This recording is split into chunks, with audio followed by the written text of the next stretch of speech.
Hello bikers, শুরু হয়ে গিয়েছে পবিত্র রমজান মাস। ইবাদত, সিয়াম এবং সংযমের এই মাসে আমাদের দৈনন্দিন জীবনে বেড়ে যায় ব্যস্ততা, সময় আসে পরিবর্তন। রাস্তায় চলাফেরার ক্ষেত্রেও রমজানের সময় আমাদের, বিশেষ করে বাইকারদের, পালন করা উচিত কিছু বাড়তি দায়িত্ব, যাতে আমরা নিজেরা নিশ্চিন্ত থাকি এবং অন্যদেরও নিরাপদ রাখি। আসুন দেখে নেই রমজানের সময় বাইকারদের জন্য কিছু রাইডিং টিপস। দিনের বেলা প্রখর রোদ যতটুকু সম্ভব এড়িয়ে বাইক চালানোর চেষ্টা করুন। তাপমাত্রা বেশি থাকলে ছায়াযুক্ত স্থানে বিরতি নিয়ে বাইক চালান। বাতাস চলাচল করতে পারে এমন পোশাক পরিধান করুন। রাইড শুরু করার আগে বাইক সতর্কভাবে চেক করুন। ইফতারের আগে বাড়ি ফিরতে তাড়াহুড়ো করা থেকে বিরত থাকুন। মসজিদ এলাকায় এবং ইফতার বিক্রির জনবহুল স্থানে চলতে সতর্ক থাকুন।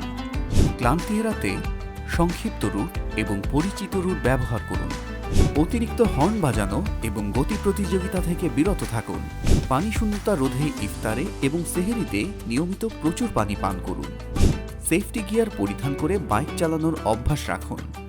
রাস্তায় ট্রাফিক আইন এবং বাইকের লেন মেনে চলুন। পবিত্র রমজান মাসে রাস্তায় চলতে সংযম ও ধৈর্যের পরিচয় দিন। ইয়ামাহার পক্ষ থেকে জানাই রমজানুল মুবারক। Yes Yamaha.